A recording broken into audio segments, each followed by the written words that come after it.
So from some of the questions that I got from some of you over the past couple days, I think that one of the harder concepts in all of this is being able to determine what is fixed or what is constant and what is random. It seems like everyone really understands how to apply the rules once they understand kind of what pieces they can apply them to, but it's sussing that relationship between things that are fixed or constant and things that are random that I think is tripping some folks up. So I was talking to one of my colleagues in the statistics department, Dr. Rob Earhart. If you haven't taken a class with Dr. Rob, he's fabulous. He's a great instructor, so I highly encourage you to consider getting one of his classes along the way. But one thing that he suggested is that we just explicitly kind of write out the formula that we're going to be using over and over again in this class and talk about which pieces are fixed and which pieces are random. So I thought we would just go ahead and do that real quick. So here is our very common equation. Y equals X, our data. Gosh, that's kind of messy. Let's fix that. So Y equals X, our design matrix. This is our data, times beta plus epsilon. Okay. So looking at this, what is the first piece that we can determine that's random? Well, I think the most obvious part to understand kind of the piece that's a random variable would be this epsilon here. We know that epsilon, this is our errors, and we expect these to be random. That's one of the kind of underpinning pieces of linear regression. We talk about how epsilon given x has a mean of 0, or an expected value of 0, and also that they're expected to be random. And so this is going to be, I'm going to write random here so that we remember that this component is random. Okay, now let's talk about x beta. And so I mentioned in the previous video that beta is a constant. And so is x. So x is basically, this is our data that we've observed.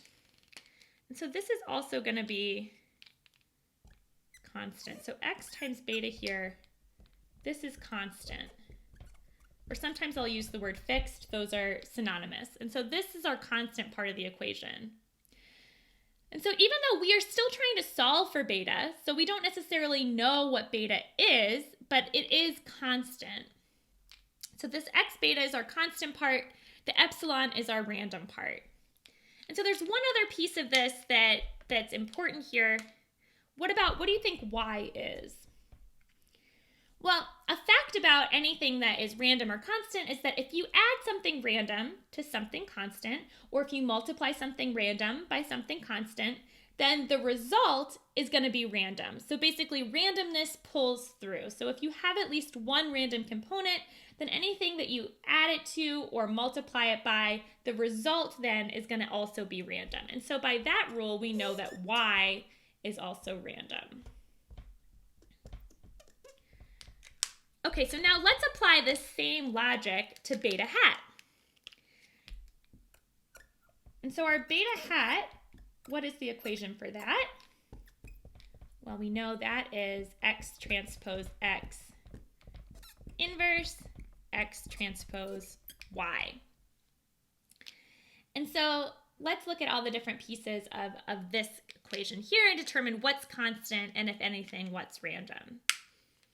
So these x's here, just like in our first equation, these x's are constant. And so those are still constant pieces. But what about our y? Well, y up here we determined is random, and so that's still true here.